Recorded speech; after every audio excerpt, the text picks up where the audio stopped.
Well, good evening and welcome to another episode of Reading Unfiltered. And this time round, I'm privileged to be joined by Mr. Festus Juma, who is one of the astute businessmen here in town, and of course, to talk about politics. And of course, he's a political analyst, and we want to talk about the politics of the country, the nature of the politics, and what does this year carry for us moving forward, being that it is 2026 and it's just some few months to the general election, a year and some months plus. So Festus, thank you so much for joining us. Thank you, Manuel. Thank you so much. How are you doing? It's a great pleasure. I'm doing fine. I hope you're doing well in Nairobi. Happy New Year. Happy New Year, Manuel. Indeed. It's a great pleasure meeting you and hosting this show. Indeed. Yes. And it's your first time in our studio. How do you feel? Absolutely. It's my first time.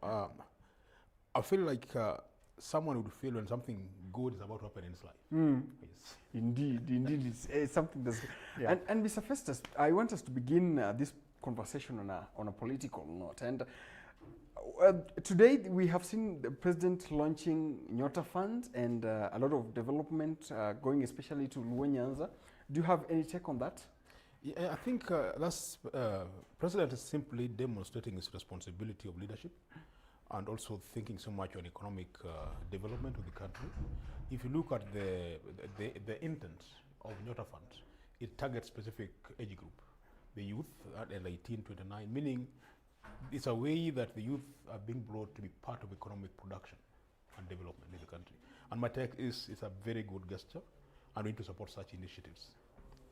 Yeah, and by the way, there is a lot of political interest in the country. And I don't know, because while we were not on air, you told me that you have some kind of political interest. And I just want to get into that. Why do you want to be a politician? It's not that I want to be a politician. I have been a politician. I am still one. Just that we want to change tacts, how we approach things, how you do things. We want to bring on board new approach to politics. So I'm in politics, yes. And what new thing that you want to bring on board so that probably your electorate and I believe Kasipul? I come from Kasipul, of course. Yes. And I have big interest in Kasipul politics.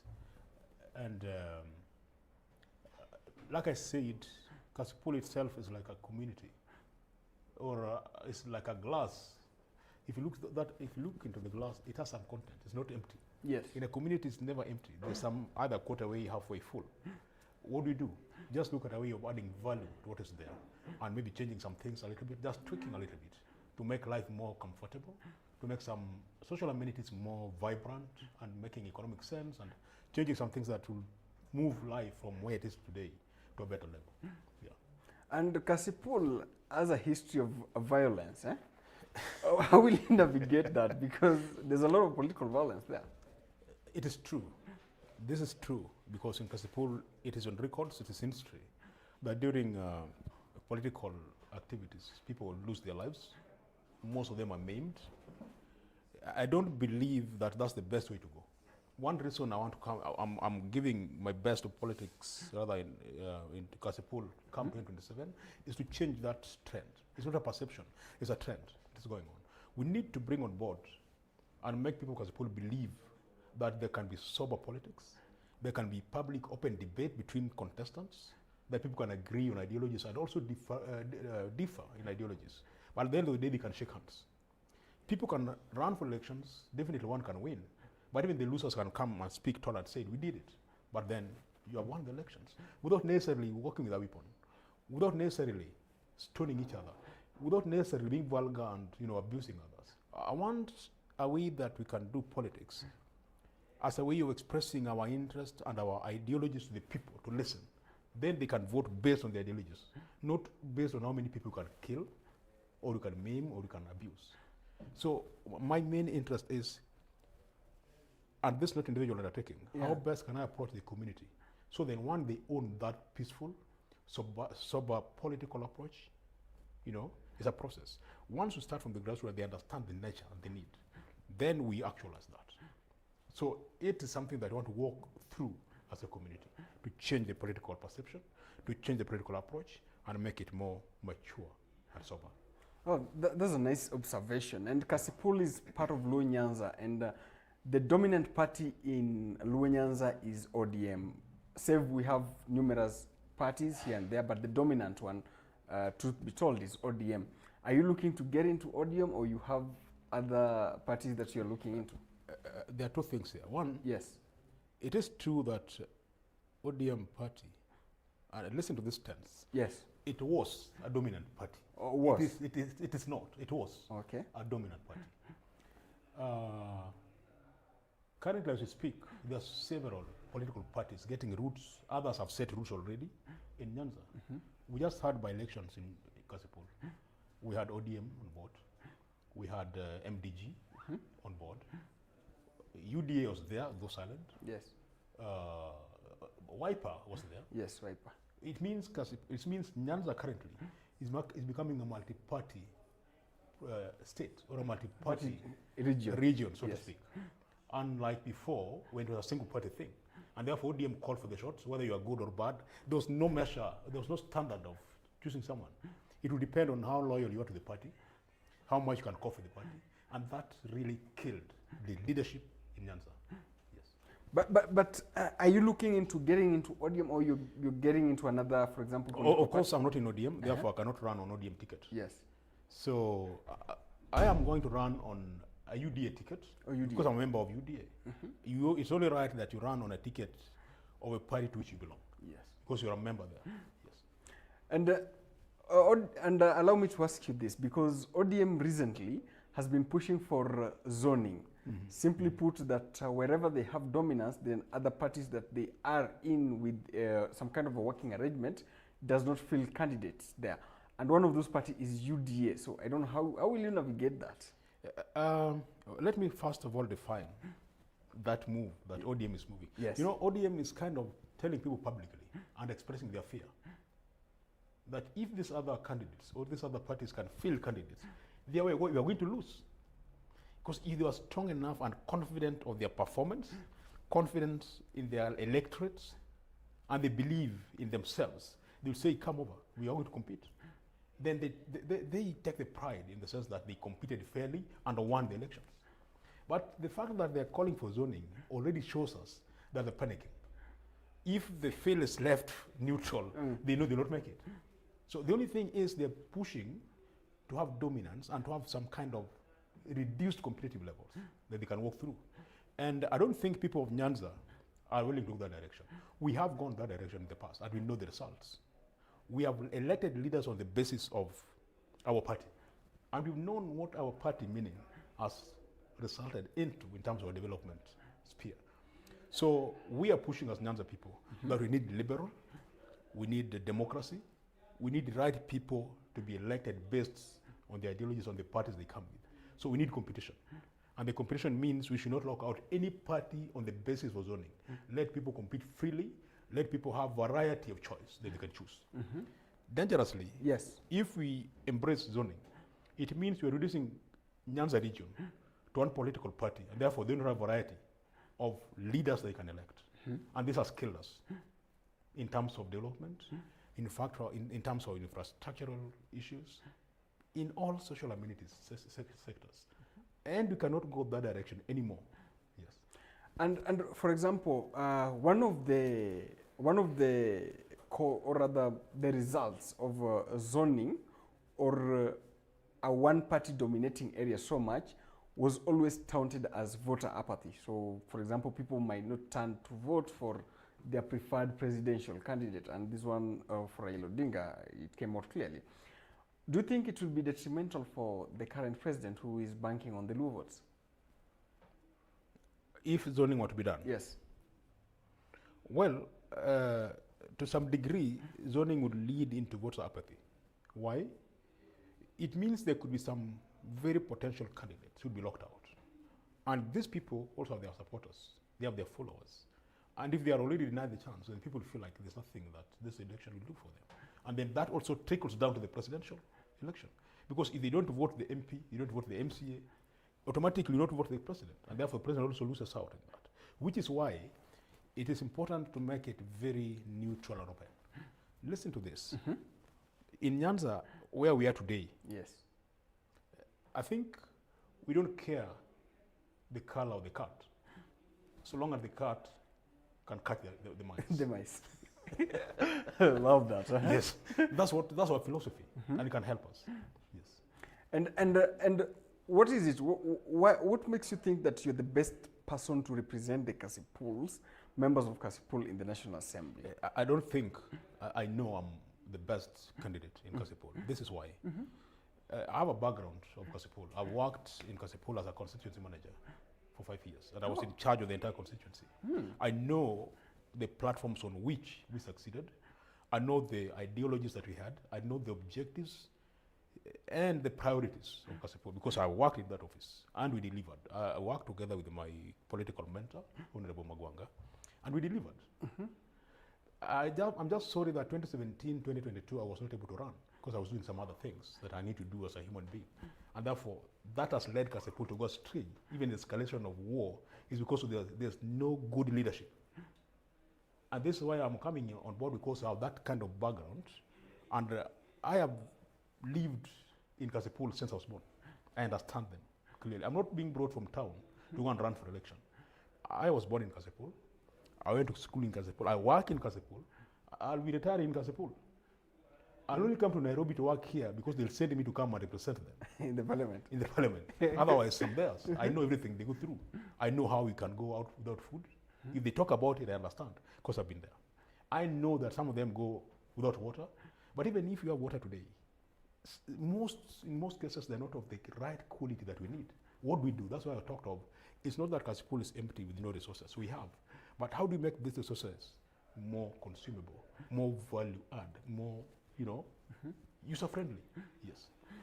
And moving forward, there's a lot of political talks, or rather, not a merger per se, but a working agreement in place between UDA, your party, which you support, and you say you're running in that party, and ODM. But people, there are some jitters, especially in the UDA. For example, there was someone who asked the president that, you know what, even if you're getting into this merger, please consider us your children. What is not happening? Most merger come with their aftermath. You see, when merger comes, it means the existing group is here, then another group comes on board. When they come on board, they also come with some kind of, let me call them demands. Yes. Things that have to be met, so that this merger becomes a merger. They can be into sync. When that happens, others will have to be shaken out. And everyone wants status quo. No one wants to lose his position to others coming in. So this is why you see there's some kind of jitters, because there's the fear of the unknown. What happens when so and so gets in? Will I still be the same valuable person here, or will I lose my value? Am I going to be replaced for the interest of this merger or not? So that fear of the unknown is the main cause of the jitteries. Yeah. You see, when the former president retired, Uhuru Kenyatta started working with Raila Odinga, the now current president, then deputy, felt a little bit sidelined. You understand? And some people think that if that were the case, then there will be a lot of shake-ups and people will feel like, they are not in the right position, And this one brings me to the people, UDA affiliated individuals, especially from Luo Nyanza. How will you feel? We should first of all look at the intent of every merger. Why do we merge? Why do we have that purpose? Because for political parties to merge, there must be something in common they want to achieve. Yes. If that which they want to achieve has economic sense or peaceful sense, or it makes sense in any level to the country, then that's the moment now the state becomes more important than individual. Then you can sacrifice some things. But if people want to merge just for friendship, which I don't think is the case, it doesn't make sense. So we want to believe that every merger is supported by objectives. And the objective should be the interest of the entire state. Exactly. Yeah. That's true. And moving forward, and I want us to discuss about the ODM party because it's the most dominant party. There's some jitters. The most dominant in Kenya or in Nyanza? Okay, it's more dominant, and you said it was dominant at the time. I don't know how that one is true, how true is that. Yes.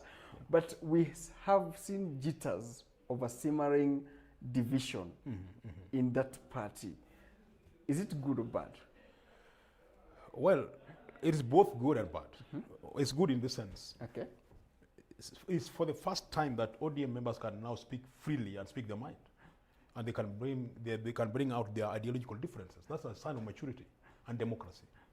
When you have an idea and you cannot speak it out because you're fearing, or because you can be maybe you can be not intimidated per se, but you can be de-whipped, that kind of stuff. Then it means there's no democracy. There must be an environment that people can express themselves freely without fear or being victimized. Victimized. That's the language. Okay. You know. Now this has never happened since ODM was formed, and so now that it's happening, we think ODM is now starting to grow and it's maturing. It's the maturity stage. Okay. Number two, it would be bad for people. You know how leadership in ODM was formed. You know it very well. They did come to the people who elected them. Some of them were in their positions. Like, take for example 2022. 2022. Which ODM leader, MP, went for nominations? Nobody. So how do you lead a constituency or a county without nomination? It means there must be some power somewhere that just moved into position. So if you think there's some kind of mature democracy coming on board, it becomes bad because you're likely to be thrown out because you're not the people's choice. Those who are elected by the people are very comfortable. And they can say, let us go back to the National Delegate Conference because they know the power is with the people. And they went through the people, and therefore those people still have confidence in them. They'll come back. And the reverse is true. Yes. Some people don't want the National Delegate Conference. Of course, yes. They know the verdicts. They know the verdicts. But considering this, the young Turks, or rather, they're not very young, but people like Edwin Sifuna, Babu Wino, and the likes, have been calling out for the National Delegates Conference. And then there's the pact that is led by, Gladys Wanga, the chairperson, Oburu, and everybody else, who isn't keen in this National Delegates Conference. So they are, tapping in different directions. Yeah. Honorable Dr. Buroginga is a very experienced and exposed personality, and we owe him a lot of respect. As to how is maneuvering and managing the party leadership is something that is up to them. Gladys Wanga is my very good friend, and she's my governor. Actually, Honorable Gladys Wanga, my governor, and I have nothing, against each other. We support each other, we love each other. But I've never understood why Gladys would not be comfortable facing the National Delegates Conference. Because that gives her the power of being a chair. When she rose into the chair of ODM, it was not by elective, it wasn't by election. It wasn't by election. If I were her, I would move into the national delegates, then I appeal for them to now give the mandate by power of the people to lead the party. And that makes her more vibrant and relevant. So I don't understand why she must think like having the national delegates is not right. I would advise that that's the right direction to go if she really wants to have the legitimacy of the party and to win. She's a young lady. Gladys Wanga and Sifuna, I'm sure Sifuna would be older than Gladys. And therefore, they could be reading from different scripts. It's just that there's something, maybe the comfort zone or the status quo. I want to be the chair. Status quo. But she can still be the chair, but more legitimate. By way of going back to the National Delegates Council. I would really advise her to do that. Now, on the other side, I embrace what the young Turks, as you call them, Sifuna, Babu Wino, and Winnie, of course, Odinga, are pushing for. And they're not just young Turks. Honorable Orengo is there. Orengo is a consultant in politics. Orengo has all along been in politics. Yes. And he reads a lot of this. So they have the respect of the people. They are not sabotaging anything. They have the respect of the people. They simply know and understand that ODM is not an individual party. ODM belongs to the people. It was formed of the people. People went to streets for ODM to be in existence. People went for a referendum for ODM to be there, 2005. So when key decisions are made, it is important to include the people. And these people are now represented by the NDC. What's wrong in going back to consulting? So I support this other wing, and I urge the other side, who you think are resistant, to just respect the people. Going back to the NDC is a sign of respect to the people who own ODM. membership of ODM. Someone will ask, okay, when Win was speaking at one of the local stations, he said that the leadership of ODM is illegal. Yes. So how? Why? I think every party has a bylaw, rather constitution, as we call it. And the constitution defines so well how leadership is formed. And what happens when a vacuum, is realized? What happens? There must be clear information how this vacuum should be replaced. There should be a clear information how this leadership can be in place. In the event that these were not observed, then the illegalities she's talking about arises. We have, I don't know what it says about replacement of party leader. Yes. But you see, I've never understood how it all of a sudden, even before the burial of party leader, Honorable Buru was already the party leader. I don't know that the neck met, I'm not sure, but I think so. I think the neck met. But even if the neck met, then it could have been interim, because that's space, right? Yes. After the interim, there should be some days within which he's serving. Yes. After which, it must go back to the people to make a decision. In the same capacity, the chair of the party was a chair when our former party leader, Raila Odinga. The chair was Mbadi. That was Mbadi. Then Yes. When Gladys came on board. Yes, yes. And you remember how she came on board? Yes. There was no election. So if you are a chair without election, then who put you there? Who put you in that position? But if by any chance you're put to be a caretaker, how long are you a caretaker? But if you're a caretaker, then people now tell you, come back and we bless you, go back. Why do you say no? So just go and take the blessings and you go back. Yes.